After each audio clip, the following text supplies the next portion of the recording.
agar e'tibor qilgan bo'lsangiz, bironta muxlis ketib qolmadi. Shunday. Hop, 4 ta savolim bor. Birinchisi, Benom guruhi san'atkor bo'lmaganida qaysi kasbni tanlagan bo'lardi? Men agar san'atkor bo'lmaganimda shaxsan yoki yurist yoki diplomat bo'lardim. Chunki o'sha bitta olqishlab qo'yaylik. Sportchi bo'lardim bu yil. Futbolist.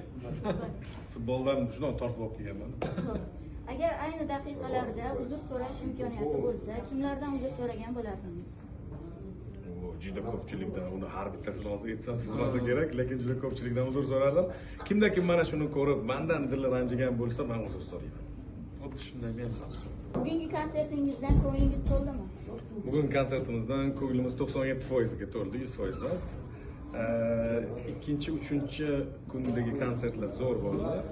Bugun ham yomon emas, faqat bugun o'zimizdan ko'nglimiz to'lmadi, chunki ozgina tirbandlikda qolib ketib, jahlda, qizishgan holda kirib keldik va ochilishimiz uchun yarim konsert ketib qoldi va yarim konsertdan so'ng ochildik. Yaxshilikka bo'lsin. Oxirgi o'qigan kitobingiz va ulardan kichkina iqtibos keltiring. Iqtibos keltira olmasam kerak, oxirgi o'qigan kitobim meni o'tgan kunlar. O'qiyotdim, hali tugatmadim. Esimda yo'q. Yaxshi.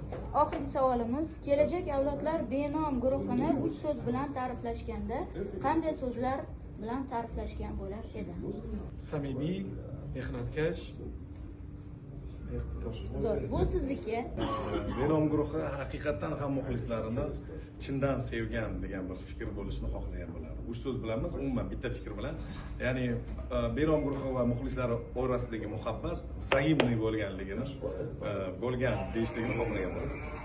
Rahmat, ijodiy parvozni tark etmasdan. Rahmat.